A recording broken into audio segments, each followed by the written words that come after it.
Jordan Daniell January 25, 2018 12:01 AMJanuary 25, 2018 12:01 AMThe CFTC has filed suit against an alleged cryptocurrency scam apparently 4 years in the making.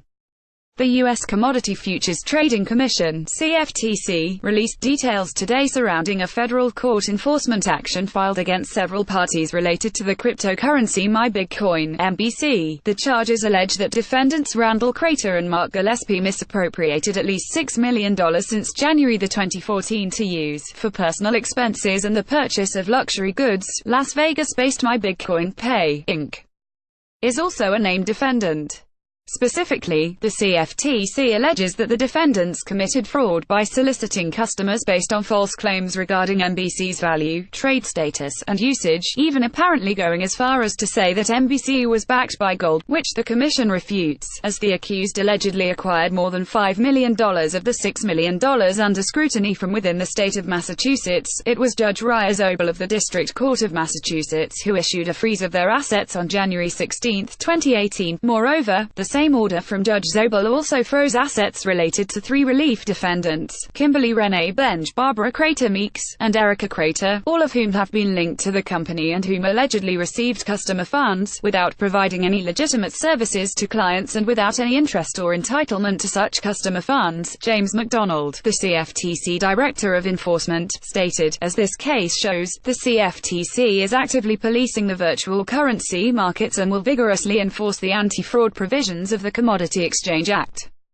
In addition to harming customers, fraud in connection with virtual currencies inhibits potentially market-enhancing developments in this area." Allegations regarding the MBC website, which was operated and maintained by the defendants, include 1. Misrepresenting that MBC was actively being traded on several currency exchanges, including the MBC Exchange website, when in fact it was not. 2. Misrepresenting in reports the daily trading price, when in fact no price existed because MBC was not trading. 3. Misrepresenting that MBC was backed by gold, when in fact it was not. And 4. Misrepresenting that MBC had partnered with MasterCard, with the promise that MBC could be used anywhere MasterCard was accepted, when in fact no such partnership existed and MBC could not be used anywhere MasterCard was accepted. The CFTC alleges that the company and its employees created an elaborate hoax, paying customers with funds obtained from other customers, the classic indicators of a Ponzi scheme. As MBC customers began to raise more and more questions about the legitimacy of the cryptocurrency, the defendants allegedly attempted to double down by claiming the company had secured a deal with another cryptocurrency exchange that was not named in the CFTC statement.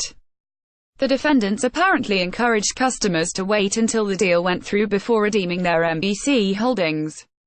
It is unclear whether this new exchange exists. The CFTC is seeking civil monetary penalties, restitution, rescission, disgorgement of ill-gotten gains, trading and registration bans, and permanent injunctions. The case is being brought to trial in connection with a virtual currency task force, a CFTC enforcement division department created to carry the Commission's regulatory mandates into the crypto space. This is the latest of several legal crackdowns on crypto-related business by the CFTC. Time will tell you how long this trend will continue.